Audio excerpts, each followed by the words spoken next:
So the next video is just going to show you some basic tools to elevate some other features. And again, we're not looking at some of the more advanced features that are in the data prep toolbar here. So here we've got finished floor levels and we've got some ground levels here.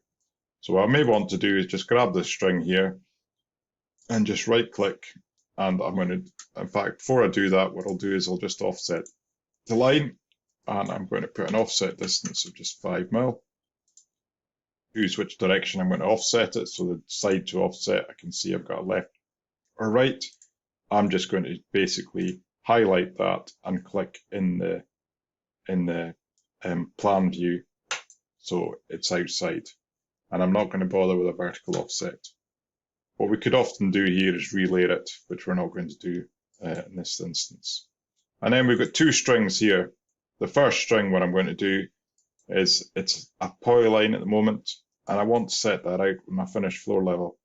So here what I can do is because it's a polyline at the moment, I can just select here elevation, and I can just click that, and we can see that the entire foundation is now elevated up to that finished floor level. So when we set it out, we'll see the levels that we want. However, if we're wanting to check the ground levels later on, what we now have is we've got this offset string 5 mil outside, which is a line string. If we want to elevate line strings, we need to actually go to the CAD, and we can choose elevate, change elevation, and this time we can click on a specific bit of text.